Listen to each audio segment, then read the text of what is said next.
is so swollen like there. I don't know if you can see it. Hi guys, and welcome back to another Make and Tame video. As you can see from the background, I'm actually in my new bedroom, so this is the first ever Make and Tame video where I've recorded in the new bedroom.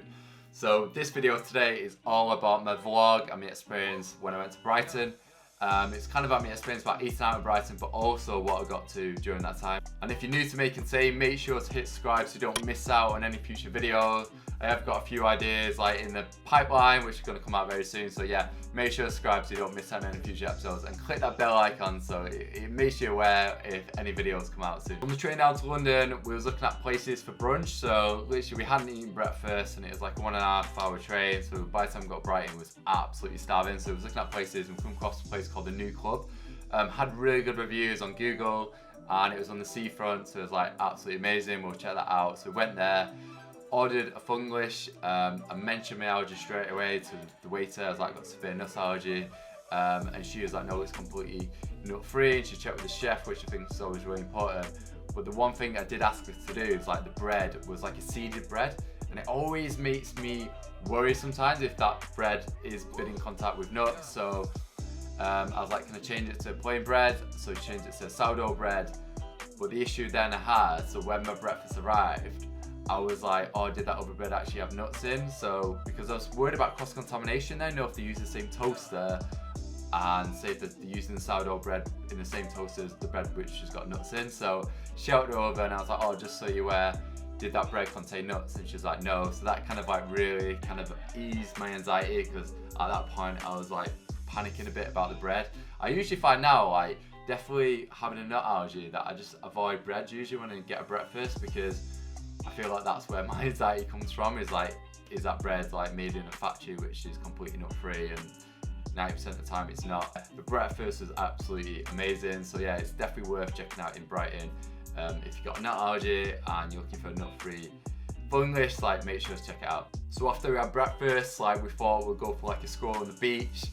To be honest with you, it was really nice to just get out of London, because I feel with London it can just get a bit on top of you at times. So it's just, to be honest, it's nice to just go down the beach, get some fresh air, just enjoy it, and yeah, like, just not stress about work or anything, and it was great. So, and then we come across the British Airways I-360, where it's kind of like a 360-degree view of Brighton, and it's like 450 foot in the air. So we went there and checked that out. I think it was around, I'm thinking how much it was, I think it was £30 for 2 people. So yeah, we checked that out, that was absolutely amazing. So it took us to the top of the view, and yeah, it's incredible to see Brighton from right at the top. So nearly at the top now. A nanny pad? Helly pad. Where? There, Hilton. I can't see it. You're such a liar.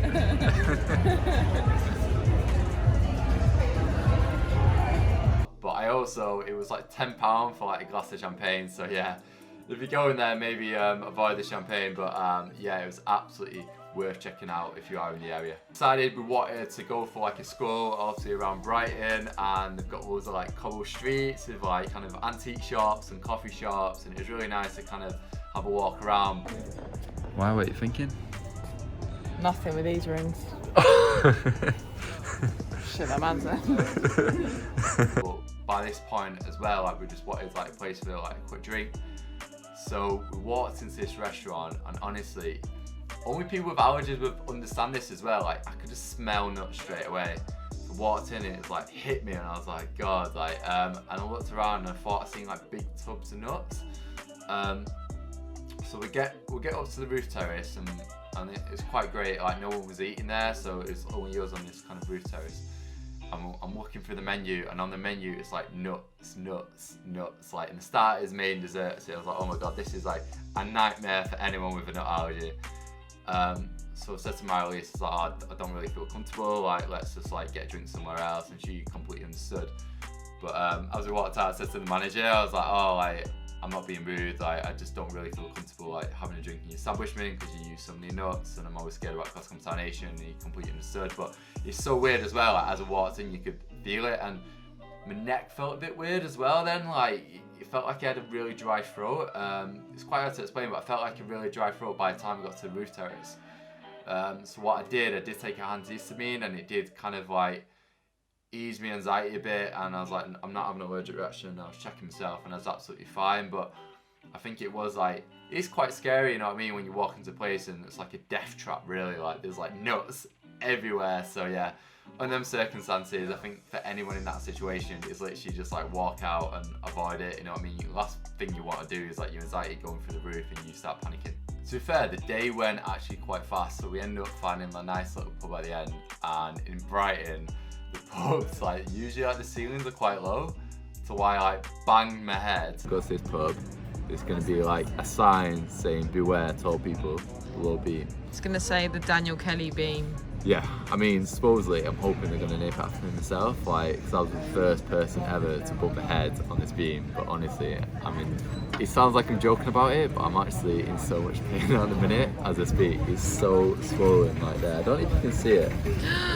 And as you can see from the video, that is like so real. I was in so much pain, like the manager come out and I had ice on my head, and we had to do like a medical report so this doesn't happen again. She's like, this is the first time it ever happened, but like it didn't have like anything on the ceiling to say like mind your head. It sounds really silly, but being quite tall as well, like self-consciously, like you see it, so when you're like walking around and you see like mind your head, like you just like self-aware of it, like but yeah, I was absolutely angry. I've still probably got a bump now from it, but yeah, I thought I'd keep that in the video, like, you know what I mean, I'm clumsy at times. But yeah, you guys, if you enjoyed this video, make sure to give me a like.